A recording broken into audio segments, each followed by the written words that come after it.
এই দুনিয়ায় প্রায় প্রতিটি রাতে কোথাও না কোথাও বৃষ্টি হয়, কোথাও ভিজে মাটি, কোথাও ভিজে বালিশ, আবার কোথাও ভিজে জায়নামাজ। জীবনের শুরুটা হয় কান্না দিয়ে, আর শেষটাও হয় কান্নাতে। মাঝের অংশে দৌড় প্রতিযোগিতা আর একটুখানি সুখ খোঁজার নাটক।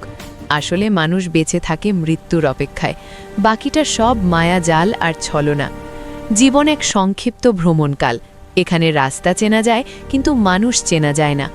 প্রতিশোধ নেওয়ার মতো ছোট লোক যেমন আমি নই, তেমনি মাফ করে দেওয়ার মতো বড় লোকও আমি নই।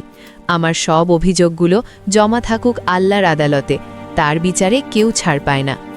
ছোটবেলায় গরুর রচনা পড়েছিলাম, তাই গরু চিনতে আমাদের ভুল হয় না, কিন্তু মানুষের রচনা পড়া হয়নি, তাই মানুষ চিনতে আমাদের ভুল হয়। খানিকটা প্রকাশ করো, খানিকটা ব্যক্তিগত, ততটুকুই চিনুক তোমার যতটুকু প্রকাশিত। আঘাত যে দেয় সে মনে রাখে না, আর যে আঘাত পায় সে কখনো ভুলতে পারে না। রাজার রাজ্য তখনই ধ্বংস হয় যখন রাজার কাছে বিশ্বস্ত সেনাপতির চেয়ে মীর জাফরের কথাই বেশি গুরুত্ব পায়। কিছু মানুষ অর্থ দিয়ে নিজের অবস্থার পরিবর্তন করতে পারলেও কখনো স্বভাবের পরিবর্তন করতে পারে না।